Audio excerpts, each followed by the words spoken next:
गौरी गणपती आले की आपली धावपळ चालू होते आणि हा फेस्टिवल सीझन आता चालू होईल। तर या फेस्टिवल सीझन मध्ये सणावारांसाठी आपण अशी कोणती तयारी करून ठेवली पाहिजे, प्रिपरेशन करून ठेवले पाहिजे तर आपली धावपळ उडणार नाही आणि आपल्याला सण जे आहेत, समारंभ जे आहेत तेही मनमुरादपणे एन्जॉय करता येतील। आपल्याला कामाचा ताणही जाणवणार नाही, हेच जाणून घेऊया। बजी बबल्स मध्ये तुम्हा सगळ्यांचं स्वागत आहे। येणाऱ्या आपल्या सणावारांसाठी आपण कशी तयारी केली पाहिजे, कोणते प्रिपरेशन करून ठेवलं पाहिजे जेणेकरून आपल्याला ते हेल्पफुल होईल। आजचा व्हिडिओ या बाबतीतच आहे।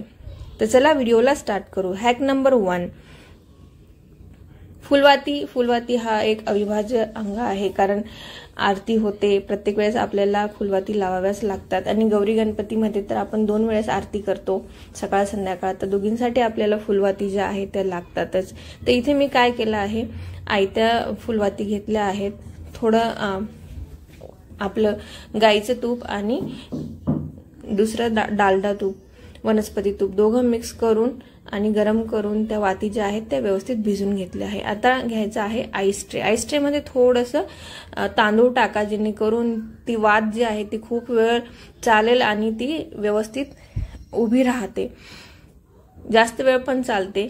आणि या ट्रे मध्ये आता तुम्ही त्या भिजवलेल्या वाती ज्या आहेत त्या व्यवस्थित ठेवून घ्या। व्यवस्थित ठेवल्यानंतर त्यामध्ये आपण तूप घालणार आहोत।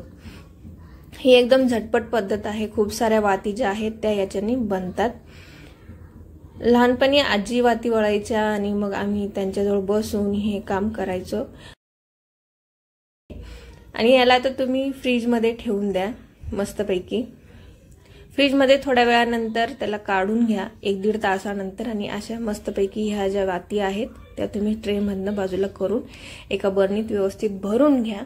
भरल्यानंतर या बरणीला तुम्ही फ्रीज मध्ये ठेवा जेणेकरून ह्या वाती खूप वेळ चालतील आणि त्या विरघळणार नाही किंवा वितळणार नाहीत गरमीमुळे। तर ही फुलवातींचे हॅक खूपच उपयोगी आहे आणि एक्स्ट्रा तूप टाकायची गरज पण तुम्हाला पडणार नाही, कारण ऑलरेडी त्या वातीला बऱ्यापैकी तूप आहे। हॅक